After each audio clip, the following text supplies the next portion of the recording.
What's up guys, I'm Joel Dodge, welcome back to the channel. So as you guys know, I use an iPad Pro for all of my home studio recordings, and today I wanted to give you a tour of my studio. So let's get into it.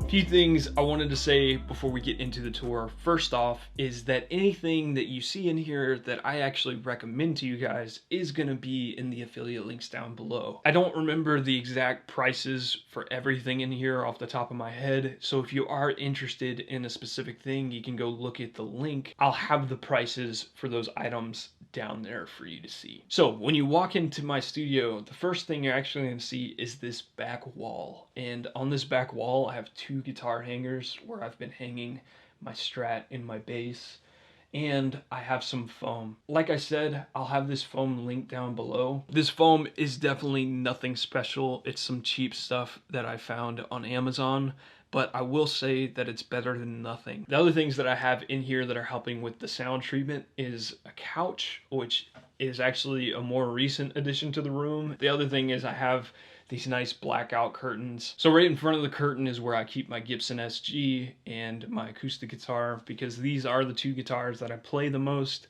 I like to keep them relatively close to my chair. This chair, I actually got it for like $35 at a thrift store down the street. So of course there won't be any links for this chair. It was a really great price, and this chair is super comfortable, and yeah, so maybe you should go look at the thrift store for things that you need in your studio. So guys, the next thing I want to talk about is my desk. And there's a lot of things I like about this desk, but the main thing and the main reason that I bought it is because it has this large keyboard shelf here, and it's actually big enough to fit a 48 key MIDI keyboard in. So I put my MIDI keyboard in there, and I'm able to pull it out and push it back in as I want, and I think that in itself is awesome. Some of the other cool things about this desk is it rolls, so it's not hard to move around if you need to, and it has this shelf for your monitor and things like that. Next thing I want to talk about is my monitors, and as you can see, I have two pairs of monitors up here. The first one, and this is my original monitors, are the 3.5 PreSonus studio monitors. I personally think that these are the most underrated monitors out there. They sound great. I think for people, especially for people who are trying to be like a singer-songwriter or something like that, where you really aren't worried about hearing the low frequencies very well, you can really get by with these monitors. And I got by with them for a long time. It wasn't until more recently that I started trying to play more bass in my music and trying to make more electronic styles of music that I felt like I needed to get these bigger monitors. These are the Kali Audio. I think they're 6.5 inch monitors, and they're kind of in that $300 monitor price range. So stuff like, you know, Rocket 5s are going to be in that price range and stuff. I ended up getting these just because I saw so many people say how good they were when I was looking up reviews and stuff on YouTube. And the other reason I ended up getting these is in the price range, these are some of the bigger cones that you can get. Typically in this price range of about $300, you're going to be getting stuff, you know, you're going to be getting like 5-inch cones on them. So I thought it'd be cool to get something like this. So while we're talking about monitors, these are actually the main studio headphones that I use. These are the KZ AS10s. I bought them primarily for live performances because, of course, you don't want over-ear headphones when you're performing live, right? But I found them to be just so clear, especially for like the highs and mid frequencies. Like for me, I'm a guitar player.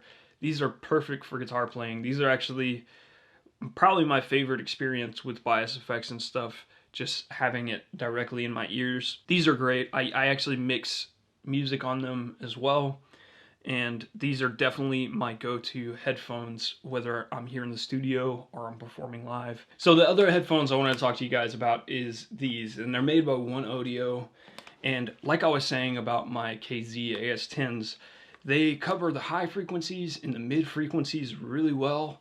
But if I do want to play bass or work on a track that has a lot of bass frequencies, I switch over to these when I'm working on the bass parts. At least if I don't want to put my studio monitors on, say Ethan's sleeping or something. So I do have a few personal items on my desk that I just enjoy having on my desk. So I wanted to tell you guys about those real quick.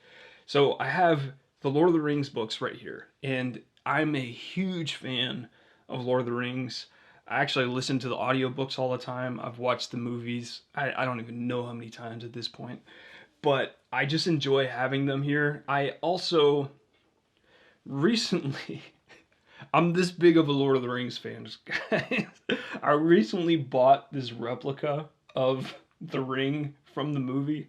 I'm actually going to start wearing this in my performance videos, and if you watched my When Never Comes video, I was wearing this in that video. So just be watching out for that, guys. This is going to be making a lot more appearances in my videos because I'm that big of a Lord of the Rings fan. If you like Lord of the Rings, let me know down below. The other thing that I keep on my desk is actually my first nice camera that I ever bought. This is the Canon 60D. I've recently upgraded to the M50, which is a more modern mirrorless camera that I think gets better footage, but this was my first nice camera, and it's what I started learning how to make good videos on. So I like to keep it on there just as like a reminder where I came from, I guess, and you know, getting started.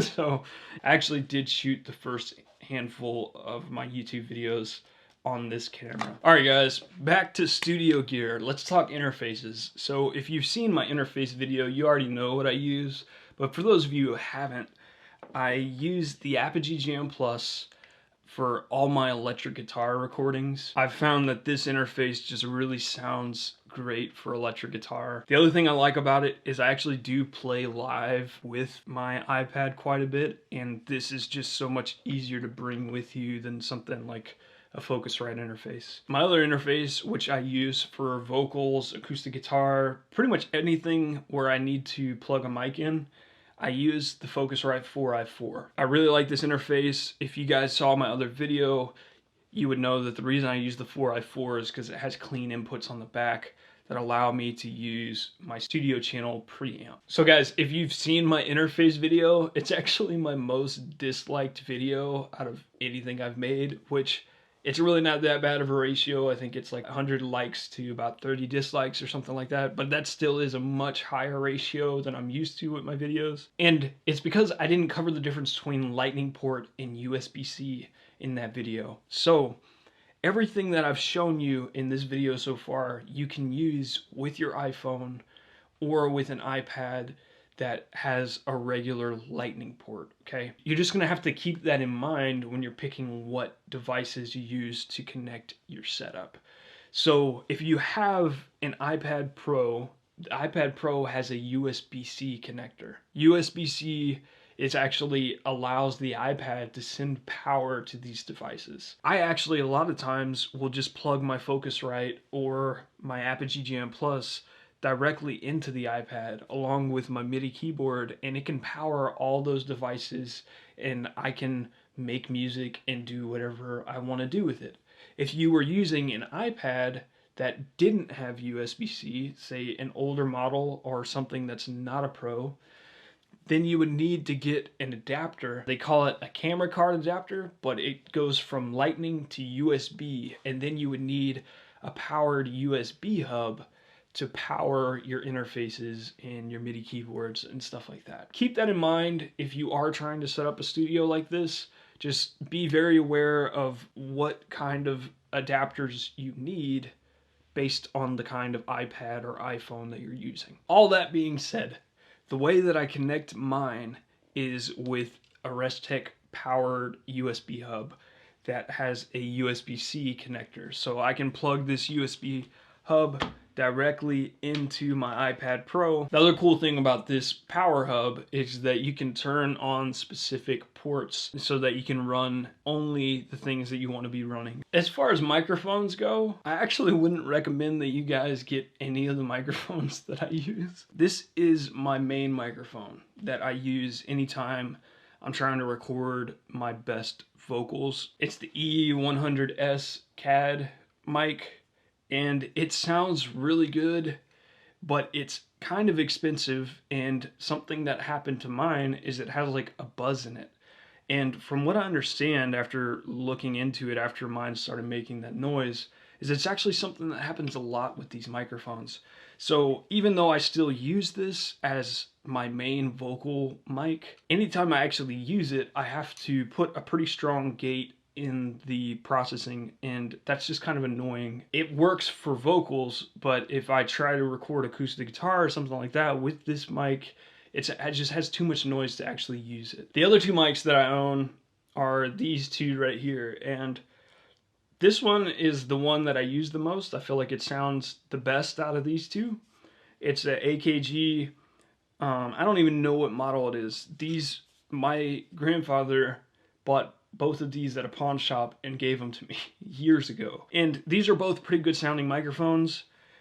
This one has a darker or warmer feel to it. This one is like kind of higher pitch. It like captures a lot more high frequencies and stuff like that. Something about this mic though is it is the quietest mic out of all of these. It's the sound that I like the least though out of these three mics, but it is by far the quietest mic out of these. So a lot of times I do just grab this one if I want to record something and not have to worry about there being too much noise in it. All that being said, if you are looking for a microphone for your home studio, I actually wouldn't recommend you get any of the ones that I've showed you. They work for me, and I've kind of learned how to use them and get the most out of them. But I would recommend, if you're on a budget, probably getting something like the Audio-Technica one. That's about $100. And something that I'm looking into getting in the future would actually be like a Rode NT1A or NT1. The thing I like about those microphones, at least the research I've done into them, is that they're quieter microphones. And to me, because of all my mics making more noise than I want them to right now, that just sounds really nice, like to have a quiet microphone that sounds good. So anyway, so the other thing that's set up to allow me to switch between using my computer and my iPad is actually this keyboard and this mouse. These are both made by Jellycomb, and this keyboard has these 3 buttons that you can assign to a specific device. This mouse very similarly has a button on the bottom where you can change devices, and I have it set up to be with my computer or with the iPad. The last thing I want to talk to you guys about is my MIDI keyboards. So this is my main MIDI keyboard. It's a 48 key made by Oxygen, and I do enjoy having 48 keys. I like being able to easily play with 2 hands.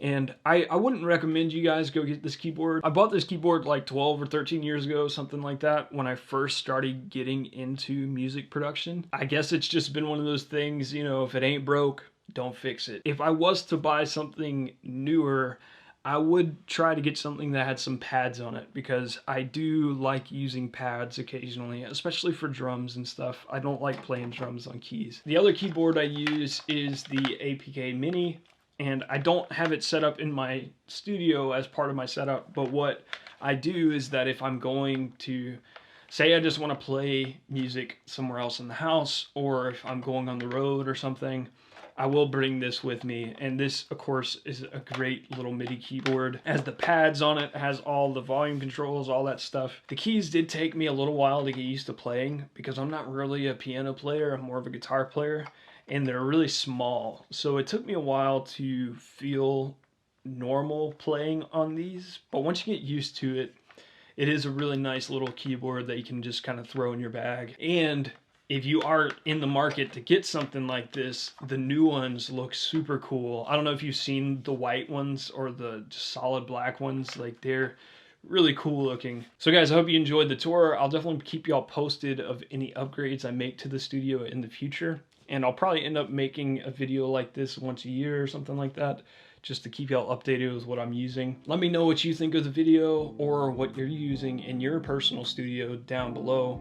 I'd love to hear about that. Please subscribe if you haven't, but as always, die empty. I'll catch you in the next one.